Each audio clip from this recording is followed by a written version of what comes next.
Welcome to Conscious CONVO podcast. This is episode number 18. You're here with me, Craig Seaton. Oh, sorry. Are you going to introduce me? Chet Carson. We'll try new styles. Yeah, I think people have started to get bored of my usual way of introducing these podcasts. But anyway, how are you doing, Craig? I'm good, man. Yeah, I'm good. Yeah. Good. Yourself? Yeah, I'm really good. Just not really appreciating the new change of weather that we had recently.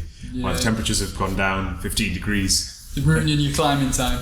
Basically, I've not done any climbing since, I think it was Saturday. So it was supposed to thunderstorm on Friday. It was supposed to thunderstorm on Friday. It didn't happen, so we quickly made a spontaneous decision to drive down to Derbyshire again and go climbing again. Nice. Yeah. You went camping, so let's talk about that first of all. Yeah, incredible.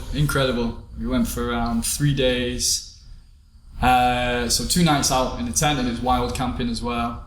Just unbelievable. Like spending that, I've never done it for that prolonged period of time. I've been for a night or something, and it's such a different thing to be completely engulfed by the environment. And how I started to think changed, waking up with the sun, and I did a couple of walks on my own, just wrote some poetry down, just felt very inspired, and what was around me, like, it's just, there's no words for it. When I was there, I was like, it literally felt like heaven. I was like, this feeling I had this is it. There's nothing else personally that I needed or was bothered about or concerned about, or the thoughts I had were all quite pleasant, and it was just a sense of peace and ease of being in nature. And I think living on that level of simplicity as well, it's so much for you to let go of things, and it really helps untangle so many knots that we not just develop in our mind with the way we think or what we compare to, or am I doing it right, and all this bollocks that gets to disappear. And also just what's around you've got that, and that's all you've got, and that's all you need, rather than the complexity of thinking we need more things and to do more or to achieve more. It's like nature will fix that for us 100%. And comparing that with how society is built with gain and development, and again, achieve, do more, be more. And we really don't need to. So much of Alan Watts's lectures or Buddhism or Taoism, it sinks in, it makes sense when you're in that space of you are life, you're a part of life, you're an individual expression of it, but you are this at the same time. Not to forget that we are nature, and that's how we remember it, not man conquering the world as, right, we've made these cities and now I'm going to make myself a professor or a business owner, or whatever those titles are that bring so much drive with it, and they're progressive and beneficial for sure, but let's not get lost in the game of what we're trying to achieve and be. Do that if you can keep it as fun, not as something that's serious and, this is who I am and how I have to be. Like, we miss life that way. And being anybody who's stressed or stuck with anxiety or confused or in the head too much, 100% you got to get out to nature. just even 2 days, but if you can make 3 days, 5 days, the benefits just unbelievable. And I really was in heaven, man. The feeling was, this is it. So how many days were you there? 3 days. 3 days. And I think we were talking about it before you went in the previous podcasts, when we did the last podcast together, that you wanted to go camping and you just wanted to experience being away from the city centre, especially because of all the stuff that's been going on with the lockdown and then all the riots and stuff. It's just nice to get away. And I think one thing I realised over the lockdown, and I think I posted about it on my Instagram, is how beautiful the UK really is. Yeah.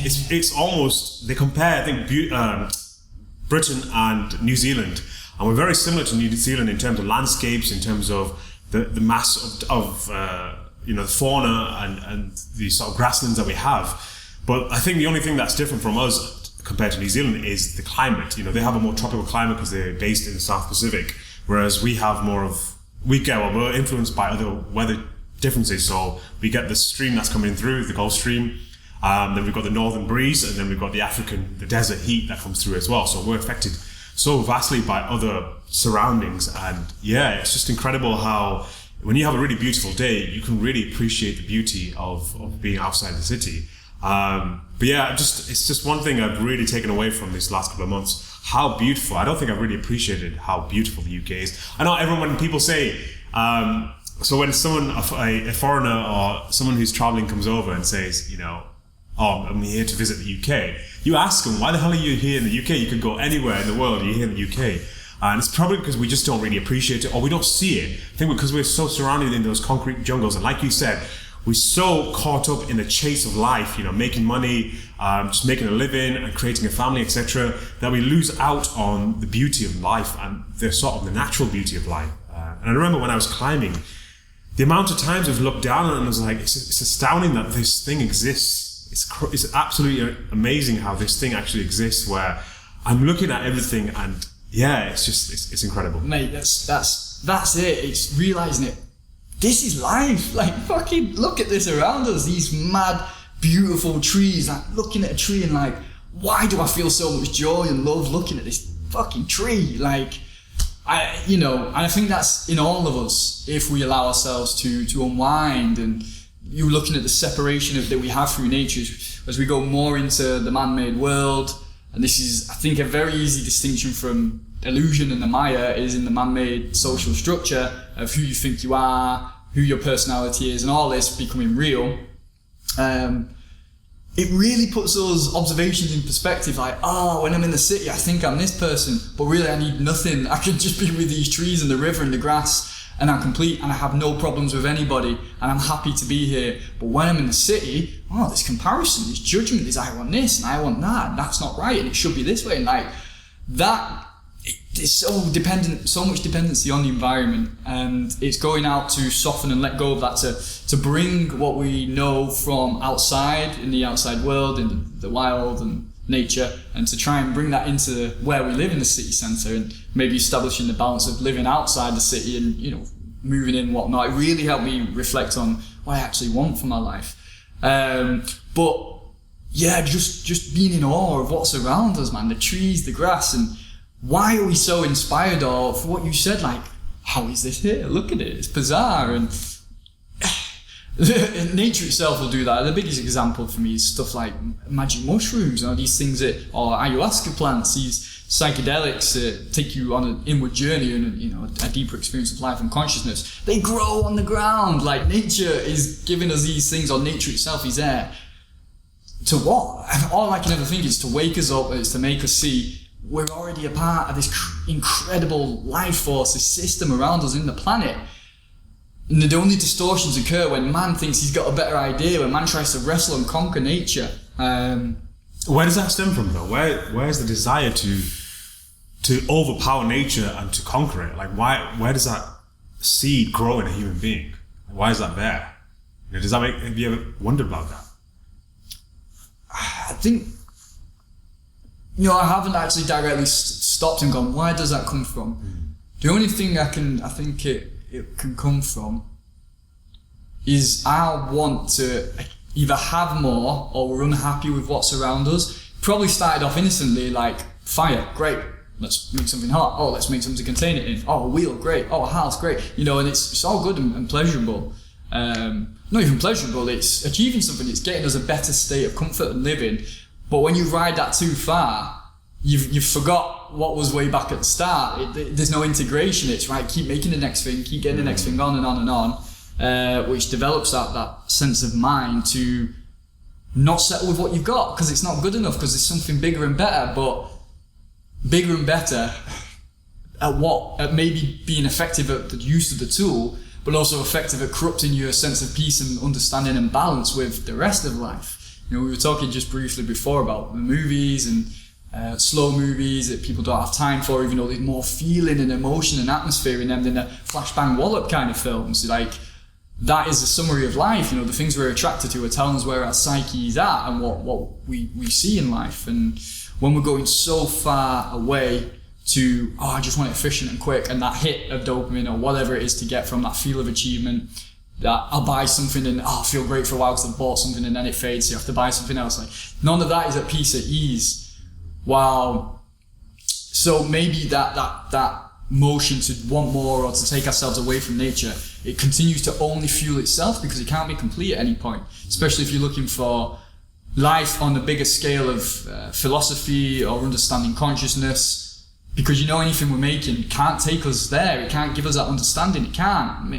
Maybe scientific tools can still see something, but it will never the achievement of wanting things or being a certain person, or when I'm rich I'll feel great, or when I become this. Yeah, you might get those things, but that won't actually ever scratch the itch of being, do you understand life, and do you understand what's around us, and do you understand where you are? And that all of that stuff to achieve and to build and to make will not ever put you at a true understanding or feeling of peace, because we develop too much of that mind. It will always strive forward in a very negative way, but it's seen as the right way. And it just fuels us away from it. We've already got it. We're already in it. Let's drop go into nature, dropped anything that was what I thought I needed or thought I wanted or who I wanted to be. It's like, that's just fun character to play in town. It's in society. It's not. In nature, you're at the ultimate. You've got everything. You are everything. I think it's down to that in a way. The fact that it's easier to be in an environment where you've been given a role. It's much easier. Wherever you watched the movie, you must have seen the movie Castaway, Tom Hanks. Yeah.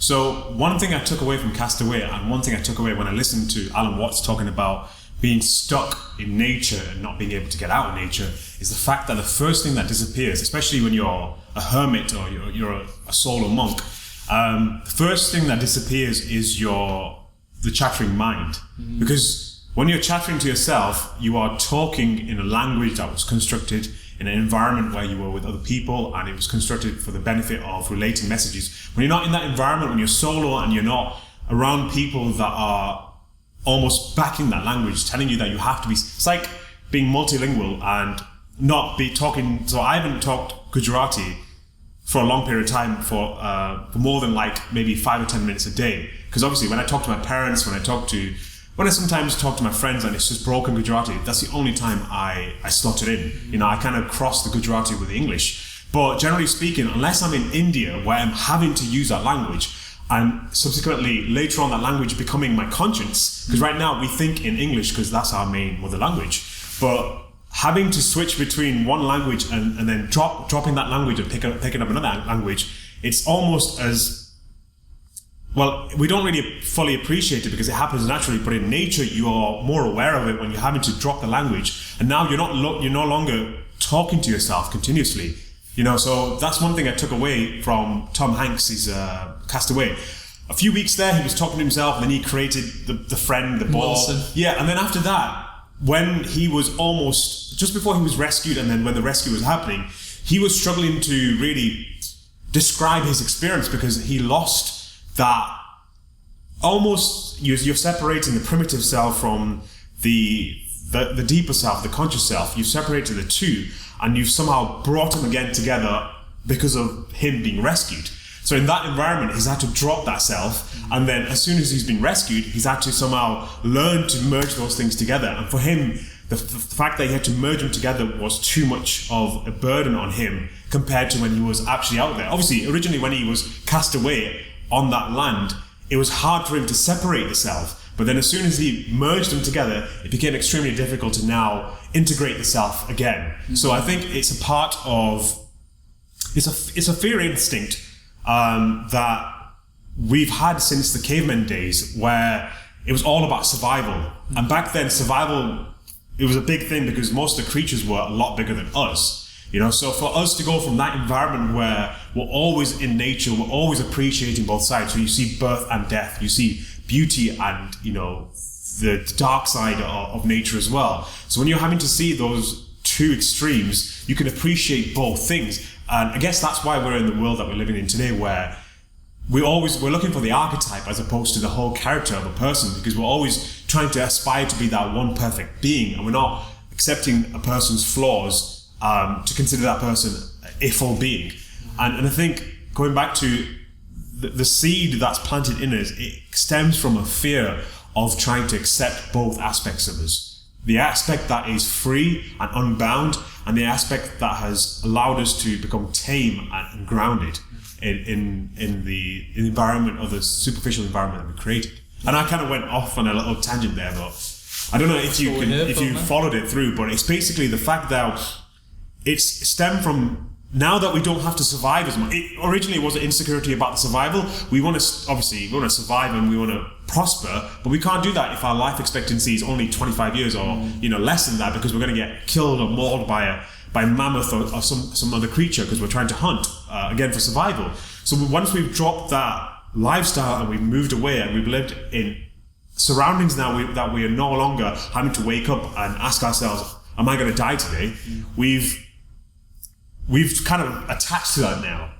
We've really latched onto that, and we're not. It's like a baby suckling on a mother's teat. You can only have a baby suckling on a mother's teat to a certain age. Once it grows up, you have to let the child be its own person. You know, you have to say, actually, now you're old enough, you can't be suckling on my teat. And I think, I think the mother obviously stops producing milk in that situation. But for the child to let go of something that they've been used to doing since they were, since they came out of the womb, it's difficult. But it's a life lesson we learn unconsciously because, well, it happens consciously, but we're so young that we don't remember it. And the same thing that's happened to us right now. It's the fact that as soon as we're pulled away from that surrounding that we're so comfortable in, or the environment that we're comfortable in, and we're thrown into nature, whether that's through an accident, a cataclysmic accident like, earthquake, whatever, tsunami, or a plane crash, etc., or we've told ourselves we need to actually explore that site, or we've gone camping.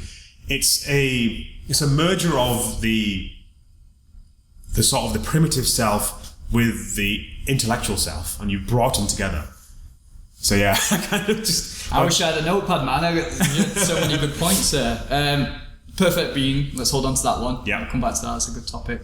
What you're saying there, like, the integration of Tom Hanks from like what we're afraid of when it comes with being alone. You're out, you're stranded, or you're out in nature. And I think that what we realise, the fear may come from, if we can get past the, I might die sort of thing, and you just got to live like on Lost or something, and they're just living. What we've actually lost is the identification of who we were in the city or where we lived, with the relationships that we had and the connections that we had there. All it's changed is where you are. Like, it's just, do I know who I am now? Will I be competent in this place? Do I know what to do to survive? What about the structures that kept me afloat? I've not got the things that I identify with, or the things that make me feel good or important. All of them are going, when you change location. Which is why people who stay where they are so long and they don't want to move is because they've established something. What they've established is not necessarily achievement, is personality. And this is who I am, and this is how I'm seen by my friends and my public. So I'm going to stay here because I like that. And that might stop further development because we're so ingrained into the habits. Personality is just that formation of habits, of the feelings that we like to manage and hold there, or unconsciously hold there, and we don't like them, but we just stay with them again because we don't want to change. While if somebody who jumps around city to city, country to country, doing that for a while, getting experience, great. But that person can be doing that because they don't want to stop and settle and let their demons, or let themselves catch up with who they are and work on who they are. So there's always the balance. I mean, you can do any of those things without a negative perspective at all. It can be, well, I love being here and I love who I am, and it's coming from a positive thing, I don't need to move. Great, then you stay there and it's fine. Or somebody who likes to travel around because of the joy of doing it and what they get to see, and they're not running away from themselves. It's always great to see where we're coming from. But to when we go out to the wild, or you are cast away, it's like, your structure and your web of who you were is not there now. Is that the real fear? Because it's a form of death. It is a dying, Every time we can start a new day, we can die. Krishnamurti's big on that. He's like, the only thing you're afraid of dying is, one, because it's an unknown experience. So we've got nothing to cling to, like you said on the Lost Island. There's nothing to hold on to. That personality structure isn't there. You don't know what's going to happen when you die. So there's nothing to hold on the other side. And the other is, you're losing everything you think is yours, or you think you are. So the easy way is your possessions. Oh, there's my car gone, or I'm not going to be the CEO, or my relationships aren't there, I'm not respected by my kids, or somebody who looks up to me and loves me no matter what. All that stuff is like part of personality that we hold on to define ourselves. If we can let go of those things every day, which is dying every day, is dropping something that held us back. Even like working on the shadow sides of fears, guilt and shames, like they're massive. They hold people back so much. To not allow themselves enjoyment, or to not really seek full fulfillment, or not do the thing that they want to go traveling, or they want to do a course in something, or no, I can't do it because It's like, you can do whatever you want. Don't hold on to the past, whether it's propping you up or holding you back. You can let go of all of it and be new and fresh every second. And I think nature really shows that when you're there.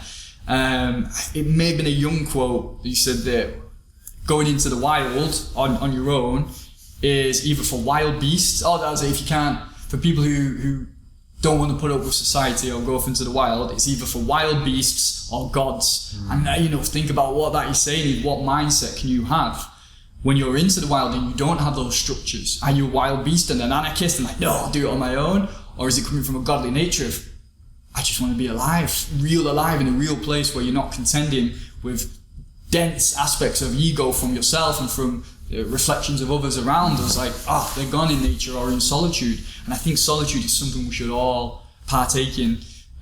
Like you say with celibacy once, we should all try it once for a month, see how it goes. I mean, people might struggle to do solitude for a month, but Vipassana, silent meditation retreats with other people but not talking, is a form of that. 10 days, 5 days, silence, whatever. But to go out in the woods or in a part of nature on your own, that's why the yogis would go into caves, even to the remote caves, because they then won't be distracted by the nature around them with the beautiful birds and what even that they could see as a distraction when they're looking for that inner world.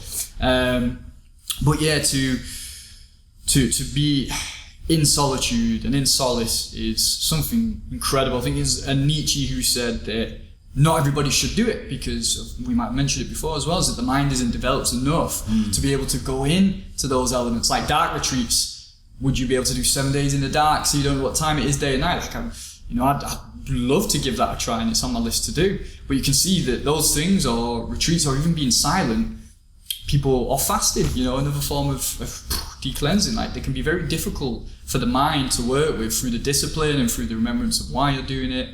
But there's so much profound results going into an element like that to discover what you are, not who you are. Nature will show us you're a part of this. You are the life, you are the world.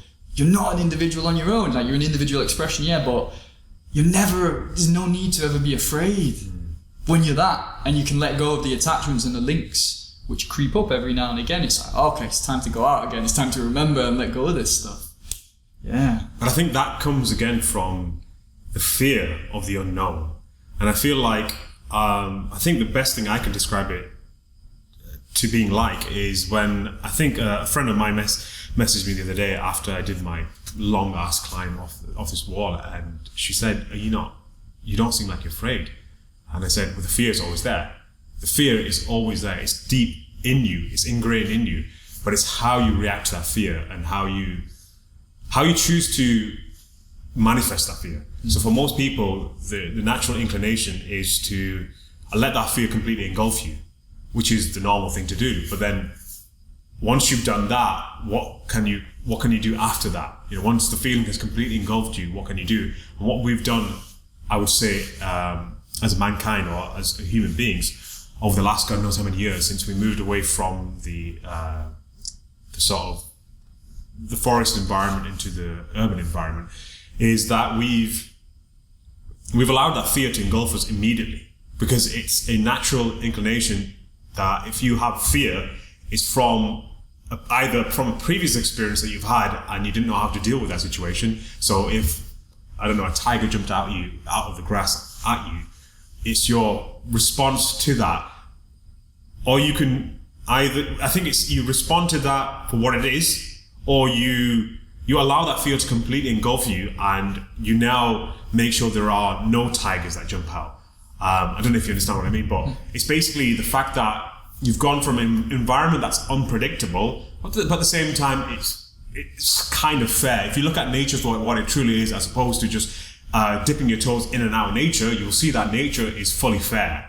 You'll have baby gazelles being killed by cheetahs or lions, and then you'll get situations where baby lions, cubs are starving because they don't have food. Nature has its own way of handing out karma, if you want to call it karma, but handing out just life in itself. But for us, it's very difficult to comprehend that, because we feel as though when we lose something, it's like nature going against us. And through that, it's created this environment where we rather be in this environment where there is very little opportunity for you to experience that kind of fear, to make use of that fear that you have and to put it in a real life situation where you don't allow it to fully engulf you or fully control you, and you learn how to control it or manage it. And I think that's what's happened with society. We've created these walls, and against that Attack on Titan reference, the Titans are an issue, but they're only a particular threat to a certain degree. The threat is us. We've created this wall. What did he say? I think he said it on the third podcast, that we're our own best sort of prison guard, you know, because we trap ourselves in these walls.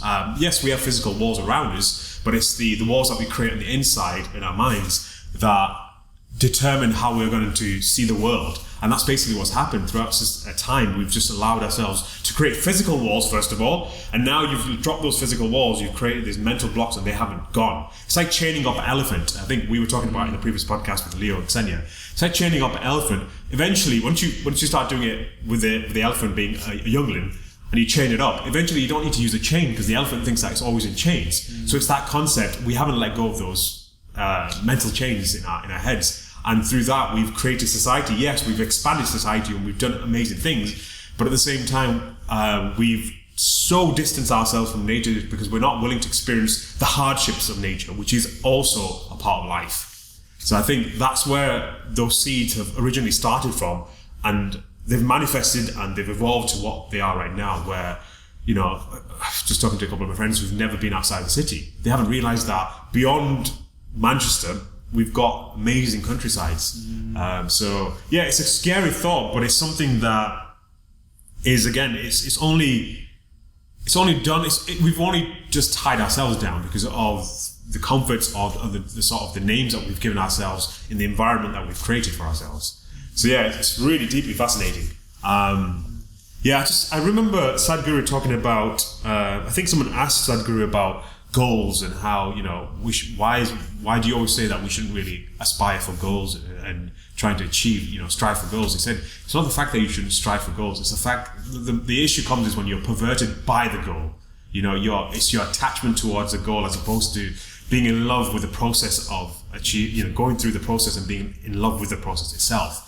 So I think we've done the same things to ourselves in terms of where we are right now as well, where the goal is to create a revolution. Well, the goal is to almost eliminate manual labor and create these machines, aspire for a future where machines and technology does all the work for us, but at what cost? What's that going to create? It's going to create environments where human beings are now mentally depressed. You know, that's why mental health is one of the reasons why mental health is a big problem, is because we've now moved away from things that were normally human. You know, manual stuff is human. People are supposed to do manual stuff. That's why washing your dishes and, you know, cleaning the house is quite cathartic. It's manual labor. That's taken away because we've wanted to create comfort as opposed to, you know, functionality in that environment.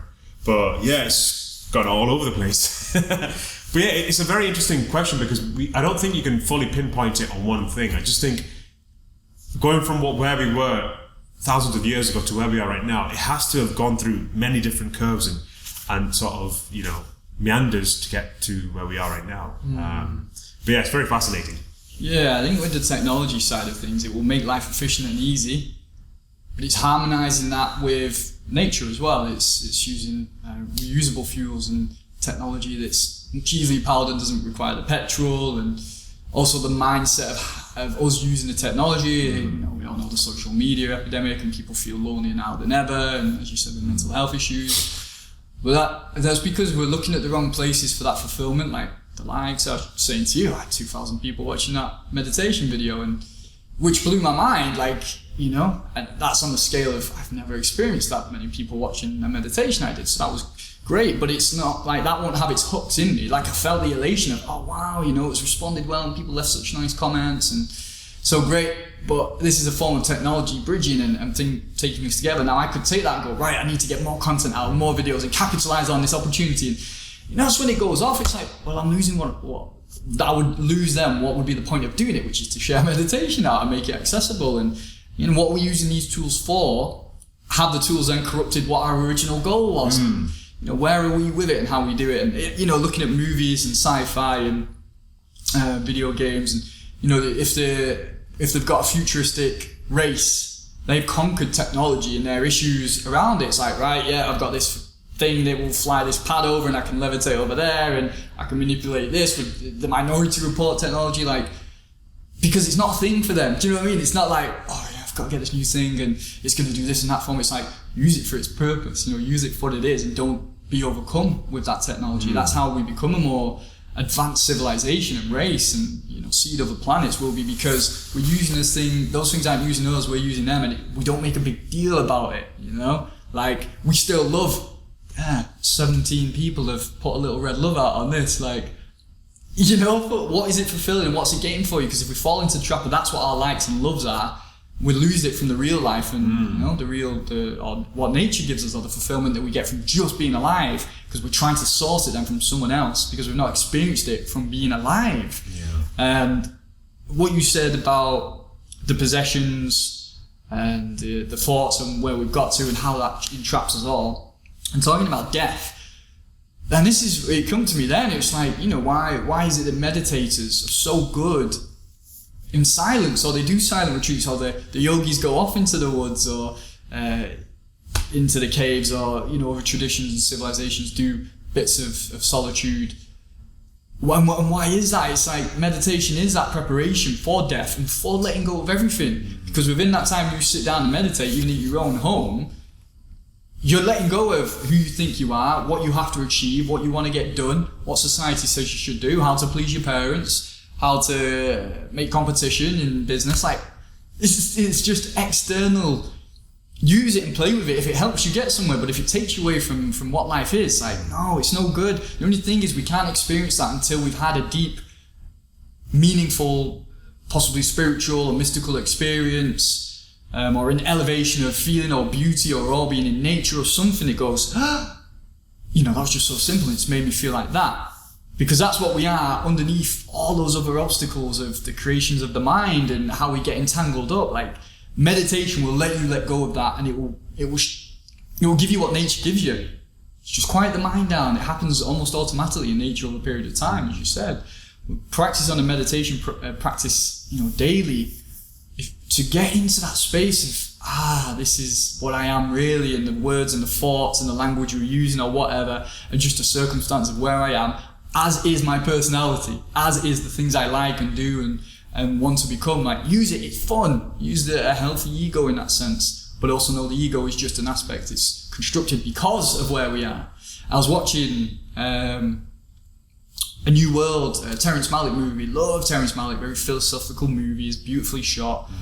That's the Pocahontas one, right? Yeah, the Pocahontas one, right? And it's incredible, man. You know, she's Colin Farrell? Colin Farrell, yeah. I think he goes, you know, he's the English guy and they go off to see America, and he ends up spending time with the tribe there and just sees that they're so free and that they don't know jealousy, they don't know competition, they don't know possession, they're living out in nature, and just how they are is so different. And the issues come when, you know, people are trying to start trading and they want to take over, the English want to obviously take over, and there's such a nice parallel from them being so free and spontaneous and almost all as one hive mind, you know, no hierarchy, no, there's a person who leads the village, but they're the elder, and that just makes sense. Like, you know, as long as they've got more experience with life and what to avoid and what to work with, what plant does what, how to get along, and they're playing games like the wind or animals, and there's no possession, there's nothing in the mind. It's like, oh, I want that, should be mine, or I need to achieve this, because it's not in their established system. Well, then there's the English side, and there's a shot where it's all grim and they're struggling, and, you know, they've got the fort around and it looks so barren and empty because they've cut the nature away to make the cabins and the, you know, the lodges, and they're getting ill, you know, and it's like there is 100% the bridge between the nature and the constructions we have, like this incredible building we're in, or the yoga studios, or where we have our homes and the shops. Like, great, but don't let it become the thing that we then place the ultimate value in. Your value is it, not that. Use your intelligence and your way of being to create an easier, more efficient environment, but still connected and still a part of nature, to be this incredible bit of life that everybody is. You get to reflect on life, like, what more is needed? Then you realize that we are the stars, we are the cosmos, we are the energy around us, we are that, and we get to express it in an individual manner, but you're not separate from it. Like, it's just no words for it, you know what I mean? Yeah, it's tough to explain this kind of reality to people that have never experienced even a tiny glimpse of it, because it sounds very much like woo. You know, it's just like all mystical stuff and all sort of, you know, a bunch of hippies getting high and the experiences they feel being high. But yeah, it's interesting how the concept of bringing the man into nature, which is depicted by John Smith going to the tribe and Pocahontas' family, and then almost having a resistance to it immediately. And then once he starts to realize that actually, all the ideas of who he thought he was and the ideas of what he thought life was broken down in front of his face, and he really started to see the true beauty of life. That he no longer, when he went back to the settlers, he no longer wanted to live with the settlers, because he started to understand that this fulfillment that he had, even a tiny glimpse of the fulfillment that he had when he was with the tribesmen, was greater than the fulfillment that he had up to that point in his life with the settlers. And it's something that Sebastian Junger in his book Tribe mentions. He says this is one of the reasons why there were so many cases of and I think it was Thomas Jefferson who mentioned it in his diaries or his letters to the court, to say that this is what's happening to the settlers living here. Once they have been kidnapped by the tribesmen, a large portion of them never come back. And we originally thought that they were being killed, but a good portion of them were living with the settlers, and that was their punishment. And then when the settlers decided, okay, we've taught you that we're not savages, we're going to send you back to your homelands, most of them actually ran back to the tribesmen, because they understood that back home they didn't have anything there. They had this false identity. And it's something that we do have to ask ourselves, how does this identity come about? And we can easily say it's society, our family, our upbringing, but then how do you break away from that?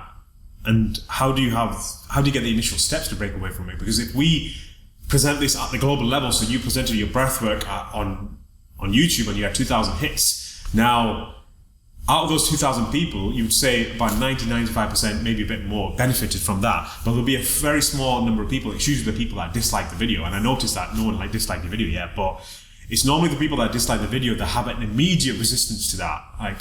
How does that come about, and how do we bring those sort of people into this environment? I suppose like the tribe, what you just said with when they were captured and they got a sense of that. Like it's very difficult what we were saying with the protests or the anti-protesters and the people who are protesting. Like you're trying to talk to two completely opposing views, and I think people who aren't self-assured or they're not self-dependent, those people will go and find the answers, while those who are relying on the parent or the government or the peers, they're not self-actualized, will need to be led there or eventually have their own, I wonder what that is, I'm going to go find that out, It's like, you have to be inspired, or you want it, or you want to discover, or you've got a pure heart to look for the betterment of humanity. Or, as Eckhart Tolle says, a lot of people who've become enlightened, they'd never done a meditation in their life. They just had enough of the deep suffering and realised the deep suffering is from how they're thinking and what their life is about and how they see life around them. And that's it. It's the perspective of what you see in life. If you go, oh yeah, this is, a pretty bad situation, but it's how it is, then you're not going to do anything about it. Or you could say, no, this is a pretty bad situation, this is how it is now, I'm going to see what I can do about it. Or, this is a bad situation, this is how it is, I'm going to change it and make sure everybody else changes along. There's so many different flavours of how we go about our life, and you have to find the one that fits for you. Not purposely, can you purposely try and change people? Do you know what I mean? It's, you have a show, you have a stand, or you explain this is my beliefs, or this is what I think about, but can you drag those other people to the light, or to say, you're a part of nature? Like, as you said, there's too many that put it down to the hippie experience or something. They put it in a box, and it's like, I think if you've gone past survival stage, which we have done, it's just we've not let go of it because of the identification. That's increased the survival rate of, now it's no longer for my actual survival, it's based on my identification survival, and am I getting enough likes and enough content, and am I seen as valuable, and like all that stuff has become survival. And that isn't, we've just traded an actual real issue for bullshit made up ones that make us feel we have to survive. And it's like, you're fine how you are, let yourself go on that mission and that path to discover what life is. I mean, that's what it comes down to for me, is like, I look at the stars, look at the sky and go, what the fuck? That is incredible. Why are they there? Why am I here? Right, and then find out how to enjoy it, because I put myself into some right spins, like, trying to understand it and use the logical mind, and it can only take you so far. It's like, put the mind down, meditation, entheogens, yogic techniques, movement, whatever, get into that flow state and question, what is that? Why do I feel at peace? Why is this perfect? Why is this natural? Why do I feel that in nature? And if you don't have to question it, you don't have to. You can just be with that feeling. But if you start to question it, you'll see the flaws in the systems that we live in and the abstraction of what we've put into our mind of how life should be. It can be the way you live in. It can be negative. It can be destructive. It doesn't matter. Like, you might have to go through that process. In destruction, you realize, Kali, in the destruction, something beautiful, a new creation can be born.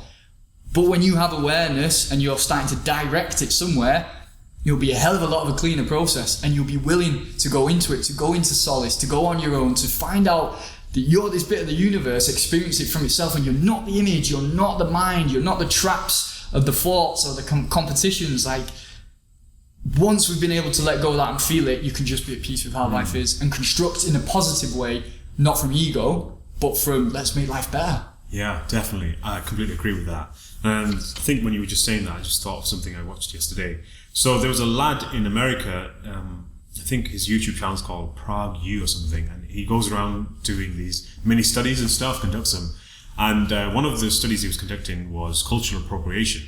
And he was wondering whether cultural appropriation existed for the Native Americans. And you know how people say, well, you can't wear the feathers on your head and you can't make the Native American call noise because you're being disrespectful to the Native Americans. So he was going around, and I think he was in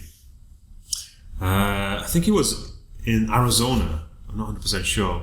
And he's talking to there was a museum that was dedicated for Native Americans and their history, and you go there to learn about the history of the natives and obviously the people that were running the place were Native Americans. And he was just asking him about cultural appropriation, and I was just completely baffled, but at the same time so satisfied by their responses. Not a single one person, maybe this was biased, you can say maybe he's just selected the people that have this opinion, but looking from the genuine expressions of the people around, so not even the people that he asked, but the people in the background sort of walking around, you can honestly see how at peace they were. So they said, yes, we do understand what's happened to our people, but the way to approach it is to not cause dissonance, not to go out there and just say, where's our rights, we demand this. And for them, funnily enough, it wasn't even in their culture to do that. Natives are not known to be provocative or to be confronting people to say, this is what our rights are. He said, if someone does something and it offends him, it's on him to be offended. It's his right to decide to not be offended. So if someone offends you, it's because you've decided to be offended by that. He said what he sees is when people wear the Native American costumes for Halloween and stuff, he sees it as appreciation. And I think he mentioned, what about the American football teams that were named, there are a couple of them that are named after them. Redskins, exactly. And he mentioned that the Redskins, isn't that a degrading, derogatory name? And he said, well, no, it's showing that, if someone called me a Redskin, I'd appreciate that because, a large portion of their tribes were known as the Redskins. So he never saw that as a negative thing. And he asked a couple of people about that and said, it's not negative. And plus they're putting it on an American football team. It shows that they have some sort of respect to these people. And again, it's all about perspective. You can easily shift that and say, well, I see that as a negative thing and this and that. But it's just so amazing to see a bunch of people that have no animosity towards what's happened to their ancestors. It's liberating in a world where, obviously with all the stuff that's going on, it's almost easy to be swept away in the crowd and say, I want to be a part of this. And I think the only way we enact change is if we go out there, we rally and we stamp our feet and make as much noise as possible. Whereas these guys are doing completely the opposite, the silent way of doing it. So we're talking about fasting in different ways, fasting, food-wise, fasting celibacy-wise, and fasting the way you talk and the way you go about your actions. And these people were doing it without being vocal. And for the way they were describing it, I was just like, yeah, this is the true way of really understanding life. It's the fact that no one can change the way you feel. Only you can. So when something happens, it's down to you how you obviously react or respond in that situation. So yeah, it was just very refreshing to hear that. The fact that there are people out there, cultures that out there that exist that don't treat the whole society as a negative thing. Yes, it's bad what's happened to the natives, but it's also great that they've created society the way they've created, and technology has been a manifestation from that creation. But they don't hold anything against the modern generation, and instead they educate them about what their ancestry was all about and who they really were. And I think that's just such a different way of presenting it. And it's something that's lost because, and again, it goes back to what you said about that movie that you watched, The New World. It was the tribesman saying to the settler that we're not savages. But instead of saying, look, sitting him down and saying, we're going to slap you around the face and say we're not savages and force it down your throat that we're not savages, which is exactly representing your savagery in a way. They're doing it in the most compassionate kind way. And I think that is something that is so massively missing in this world, where people do it in such a compassionate way. And it's like what we just said about how do we bring people that don't understand this world of accepting life is all one, instead of presenting it in such a woo-woo way. We take it and we give them what we can in terms of kindness and passion. We show it to them, and if they respond to that and say, actually, you know what, I agree with what you guys are saying, great. But if they disagree with it, there is no point in you trying to slap them across the face and forcing it down their throat. So yeah, it's deadly fascinating. Yeah, man. Yeah, it's like how to combat the opposite is what the tribe are doing there, is being nice and going, look, this is how we live. And if you have an argument with somebody or your disagreement, it's true that fire won't match against fire. Like, you're not going to get anywhere. Like, anger versus anger. Well, if you go, oh, okay, yeah, that is a good point. I don't quite see it that way. But I see it from this. Like, can you tell me more why you see things? And it will calm that person down, rather than going, no, you're wrong, it must be this. Well, no, because that it's so simple, innit? Like, that's how obvious it is. It generally is. Be the one who can let go of having to prove it or to win or to be right. That's when you've overcome yourself, because you're not trying to prove that your way of life is better anymore. Like, you're saying, these are the options and this is what I've chosen, why. And that other person will be like, don't be silly, that's stupid. And like, you can then go, well, you don't know because you've not been there, and instantly the anger can come up. But it's like, okay, if you ever change your mind and you want to find out, fine. You can't drag them or force them to do it. But I feel like it's like the person you are. If you're a person that has confronted those issues and you're very calm about it, then your demeanor will be calm. Whereas if you've still got those bottling issues inside you, and it's again about the physical body and the mental state, if you've got those bottling issues inside you and you're only doing it so then you can push your message onto someone else, it's going to spill over in some other way. It's like, it's linking to what we were saying about going into nature. Why don't we want to accept that other experience, even if it's not ours or it's somebody else? It's identification again. It's 100%. I'm not dying. I'm not allowing my beliefs to die, or how I've been brought up to die, or my negative conditioning, or the pain I'm holding on to, or the trauma. I'm not going to let it die. So I'm right and you're wrong. And it's everybody's perspective is true, even if it's a fraction of truth. Your negative outlook or your positive outlook is true because of your outlook. Like, it's real. That part of life, you are experiencing that. Now, you're allowing that to be true. If you want the opposite to be true, allow that to be true. Do you know what I mean? It's what we're holding on to so much, and why it doesn't really serve us. Using protest and obviously the current situation.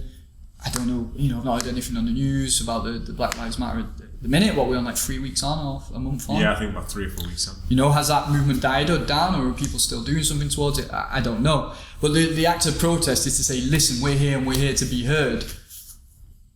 That can have an effect, and it can also not have an effect. Like, it's how we go about it and why we're choosing to use that method or that term or those beliefs to enact it, because the silence, is such an interesting thing. And we mentioned it in the other podcast we did together, Viktor Frankl's, his feeling in the concentration camps. He was very much like, well, I'm going to have a positive mindset to this. And a friend of mine posted a picture on it today, actually, one of these pages, and it was saying on there, Mel, she posted it, and it was saying that a lot of the people died in the concentration camps because they thought they were going to be saved by Christmas. And he said it was a naive thought. They thought they were going to be out by Christmas because they dropped their hope or their belief that they were going to get saved. Their immune system dropped and they became ill, and loads of them died while he just kept going. This is where I am, and all I can do to make the best of this situation is change the reality on it. Now, which reality is the actual reality? Because you're colouring and shading life with your reality, whether it's to protest and fight against the evils in the world, or whether it's to sit and do nothing and let the world figure itself out, or whether it's to be selfishly devouring the world in the negative mind frame to make it how you want it to be. Are they not all doing the same thing in a way? So it's, how do you find them? The question is, how do you find the most compassionate and unifying and understanding way to get through life and to make positive change? You've got to be accepting and knowing that the reality that somebody else is seeing for it is my side's right or your side's wrong, or your side's right and mine's wrong. They're shades of reality. So find the best way and know that your consciousness experience in life don't attach to how it should be done, because yes, your may be right for you and a few others, or the majority, but it's still not right for the other people. Yeah. So the forcing of compassion is ironically not compassion. So I don't understand how people don't see that. The fact that you're forcing your ideas of compassion, and it is coming from a good place. You can see that it's coming from a good place, but the execution is just not fully thought out. Like, you forcing someone to be compassionate is not compassion, because you're driving your narratives and your ideologies down someone's throat and saying, if you don't agree with this, then you are completely wrong. And it just, it's a strange state of affair to be in, but it's amazing at the same time to really to be in that environment and to not be affected by it. I think that is one of the hardest things, but I think it's one of the greatest things as well. And people will say, well, you're just being ignorant and that's why you're not being affected by it. Well, no, you're receptive to it. And like you said, it's these riots that have gone on. I feel as though they are just you've made a massive, you've made your presence known. So what's next? So it's like giving your ideas about the future of technology and saying we should create cars that are energy efficient and this and that. But have you got the plans for it? No. So what's the point in you making a massive issue about, the issue with the energy thing if you don't have the plans for it? And that's what the problem is. We've got too many people jumping on the bandwagon about this whole thing and no one's got a plan after it. Or the plan is, well, we're going to force compassion down your throat. Well, either way, it's just not going to work. And it's to understand that, each person has their own way of seeing the world, and we need to treat each individual person differently and say, okay, how do you feel about this situation? How are you going to step into the sort of the plans of the future to deal with the situation? And that process is a lot harder, and it's a reflection of how impatient we are. It goes back to all the movie stuff that we just said. People are so impatient in terms of wanting to watch a movie that has, the drama and all the sort of the intricacies take a long time to open and for you to delve into, but they'd rather take the quick, simpler option, which is just, fireworks and explosions, and boom, they're satisfied with that. And it's moving your satisfaction towards the side which is slower and more sort of patient and appreciating the tiny details in the sort of the story itself. So I think that's something that has to happen at the individual level. You have to see that change and say, actually, I want to slow down my fast-paced lifestyle and go for something that's a bit more subtle and appreciates the tiny details in what I'm doing. I think I was listening to Kit Lachlan, and he's my mentor, the stretch mentor, and he said, a question that I ask my students all the time, and it's something that people don't really think about, is when's the last time you felt your own clothes? And I remember thinking to myself when I listened to that, I feel them every day. Like, I even feel my socks right now sat down on this mat. I'm feeling the socks around my feet. And it's an incredible question because it's so simple, but it's something that we never fully understand. It's like, when people say, how do I become conscious? How do I sit there? How do I meditate? Well, you can just meditate on the thought of how the clothes feel around you, and how it feels to be wrapped up in these garments. So, it's amazing. Yeah, and it shows you can have those moments of awareness anywhere. And I think when you're interested in that, or you get asked those deep questions, it requires self-reflection. Go on that journey. And it's something that I've been doing recently with the meditation. There's a point So I'm doing like a 40-day, not challenge, but got to do my Kundalini yoga every day, 40 days, follow Kriya through, and do a meditation with it, and journal it as well. And not only that, but from what I experienced in the woods, because there'll be times where my meditation is, I'm doing my meditation because that's what I do and that's my discipline.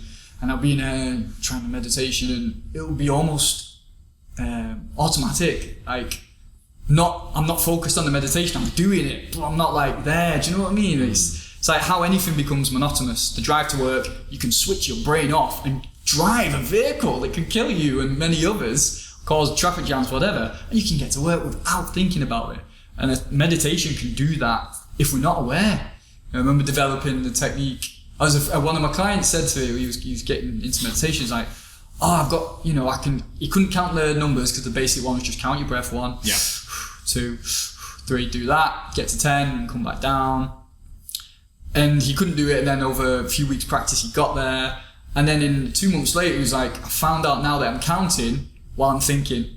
So he'll have the numbers counting in the part of his mind while he's thinking about, I can't wait for dinner. You know what I mean? Yeah. Because we get so good at these skills, we're using different layers of the mind.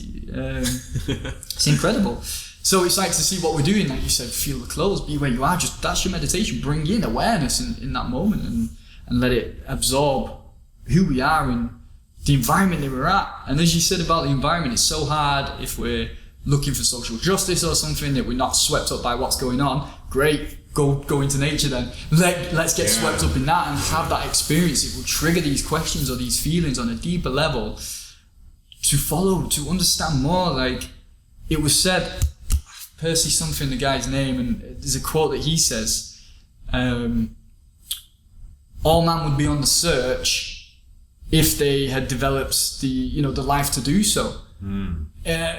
I've butchered that quote, but it's basically trying to say that if people weren't busy running around, stacking up the money or worried about the security of the house, which are natural and which come with the way that we live, or comparing, or I've got to be this or I've got to be that.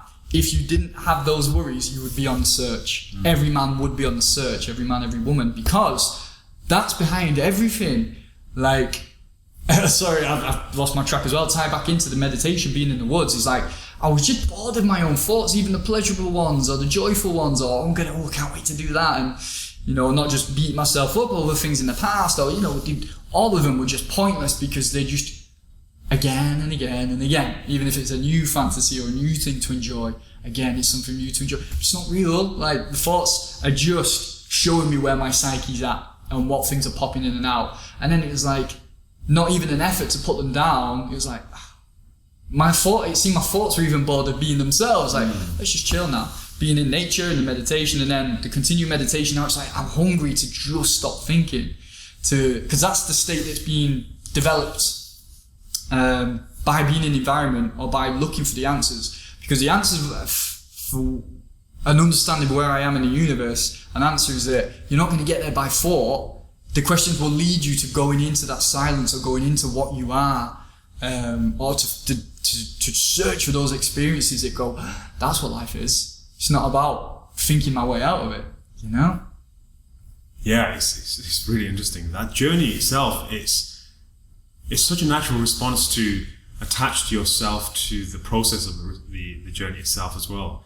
So I know I said that earlier, that we should be attaching ourselves to the process, but at the same time, it's how we attach ourselves to the process. So like you said, when you meditate and you're thinking about things and you're thinking about counting the meditation, it's so easy to start counting the meditation and eventually catch yourself out and think, oh, I'm meditating because I'm counting my breaths now, and you think that is now meditation. Yeah. And it's exactly what Patanjali says in the Yoga Sutras. He goes, it's the fact that just because you concentrate on one thing, and then by concentrating on the one thing, you gain something out of it, you gain a new experience out of it, that new experience is not the meditation itself, which is very weird to fully grasp. The fact that you've done all this thing and you've been told that by doing this, you're going to get achieve this state, and you think you've achieved this sort of state because you've experienced something that's different to what you were usually experiencing, and now you've attached yourself to that experience of feeling as though, okay, this is what meditation is. It's that's why it's so difficult, and at the same time it's so simple, because the process can be as simple as it wants to be, or it can be as difficult as it wants to be,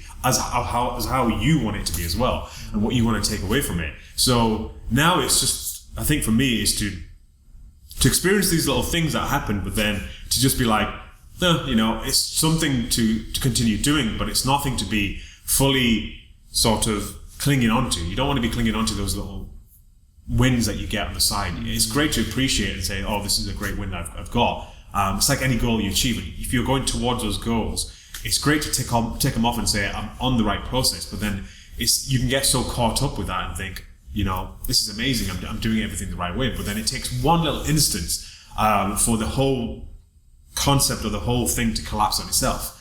And then where are you then? You know, you're starting again from square one. So I think it's very important for us to when we delve into anything that we do in life, to not be solely dependent on the gratification we receive from doing the act itself. So yeah, this conversation has just gone all over the place, but it's very interesting because it started off with, when you're in nature, how do you appreciate and how do you integrate that nature back in you when you go back to your daily life? Like we said something about the seed, how does the seed manifest in a person that hates nature and wants to just destroy it? And I think we've taken it in different directions, because I don't think there is a simple answer to it. I think it's the fact that it's a difficult question to ask someone as well. I think it might be just your view on reality. Like, you know, you said that nicely, that the man, you know, why do they hate and want to destroy nature? Because he's going to gain something for the personality. Might be more money. You know, they pay locals in the Brazilian rainforest to chop it down and to burn it, and the government's looking at overriding laws so they can do more of it. And it's like, why do you want to do that? To get more money, to do what? Like, just to keep building when we are destroying the enzyme, the world that we live on, the thing that feeds us. You know, we're all one whole, and that major separation from everything else is what causes that, I think. And that's because the investment has been on an individual level of comparison, of seeing everything in the world as separate from yourself. It can only feed that is the fear-based. I need to survive. I need to be on top. I need to be respected. I need to be seen as somebody because it keeps me in the tribe, or it keeps me in power, and I need power to be masculine, and I need masculine to get more feminine, and what, you know, just achievement, like gain, survive. So it's not even to hate or despise people that are like that, because they've only got wrapped up in the fear or the isolation, or thinking that that's the game, that it's not a game, that that's what life is, but that is the game. Like, use those tools to make a better, more harmonious world for the whole, not the individual. And when people are ready and they go, oh yeah, I want to see what that experience is, and they want to go and try something new, they want to try meditation, that will lead you down a path that brings you into the world in such a unifying way that it's harmony. It's a harmonic vibration. Harmony is do, like a beautiful sound. Yeah. And if the notes you're playing are sour, it ain't going to sound good or feel good. And you just see that on the way, the effect it has around you. Like, look at the bigger impact of the individual things that we're doing. If it's more negative and you feel good about it, you need to check in with yourself, like, why do I feel like that? Why am I good? Why do I feel happy that they're at a loss and a defeat, or it's just a tree, or it doesn't matter, there's plenty, you know what I mean? It's like, if we're destruction can be positive. Again, you just look at Kali and how that destruction brings creation. But when it's positive destruction, to make space for something new, you know, like the mandalas, or the yantras that the Tibetan Buddhists draw, and they draw them out of coloured sand, and it can take years. As soon as they're done, big wipe through it, they dust it off to show impermanence. And that's what you're saying, suppose, about once you've had an achievement, maybe celebrate it to boost you and keep you going, but don't hold on to that achievement itself. It's like, oh, I've done this, now I need to do it better next time. Like, no, a meditation will show you that you can't expect it or demand it be better next time, because it very likely won't be. Yeah. You let it go and it's gone. There's no clinging on anymore. It's past. It's been.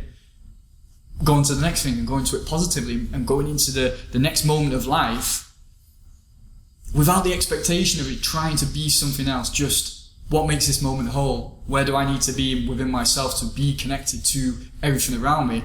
And if somebody's got a conflicting opinion or a different way of life, I'm not knocked off by it. Like the Redskins, it's like, well, that's just somebody else's view. It doesn't mean it's derogatory personally to me, because they might be seeing it as a compliment, you know. And then gets the whole British, oh no, here's your table manners and here's how you have to speak. And I saw a really cool meme yesterday. It was, Chancellor Palpatine in Star Wars. So he's like looking upright and he says, what English history thinks it is, and this upright image. And then it was Sidious all mutating and looking gross, and what English history really is, you know. And the British history is just a great fallacy of the mixed up minds and what we tell people is right, and we colonise the world, and there was all this, and we were fucking shit up in a horrendous way. There's been some benefits with culture in the sense of development and materials and whatnot, but at the cost of forcing people to be life how we are, forcing that compassion, forcing civilization to be as us. And it's like, what, you know, is that worth it? Is it worth it when those people were peaceful and happy as they were, and things develop over time? And it's, let's trade ideas, but without resistance to each other, but just going, oh, that doesn't fit with my culture. But maybe there's a version of that culture that we can employ to integrate it more. Yeah. So to tie everything up, the reason why we go out into nature is to remind ourselves that this is what life is. You know, the life that we created in the four walls that we live in is just a life that we've created. The actual life that exists out there is what's there in nature. And I think this is why people are so connected to nature in that way. That's why they have to go camping. It's because it brings everything down back to that primitive level again, where you're having to sit around a fire, you're having to defecate, you know, out in the wild somewhere, that kind of thing. And I think that's why we're so mesmerized by it, because it brings us that joy or that natural, you know, love for nature that exists. So yeah, it's something, I think the more you realize people, the more people that you meet that are fascinated by nature in terms of being out there all the time, going hiking, you know, seeing animals, watching wildlife and stuff, the more you start to see that, you know, those are the sort of people that really appreciate life for what it is. It's bringing the people that don't surround themselves, maybe even 10% of their life in that environment. Those are the ones that, you know, really need to try and experience that sort of life. And I think if most people did that, then the world would be a better place, you know, to go out there in nature, to really appreciate what nature is, to live amongst nature. You do understand that this is what life really is. And if you knew that, then you wouldn't destroy the planet. Then we wouldn't be in the situation we're in right now. I think that's a great place to wrap up. How long have we got for? An hour and 7 minutes. Nice. Yeah. Not bad at all, right? Good timing. Right, okay guys, so this podcast will be on Spotify, Instagram and YouTube as always, and we will put a preview on Instagram, and this should be out on Thursday. What day are we on today? Tuesday. Yeah, so 2 days. Right, we'll see you on the next one. Boom. Done.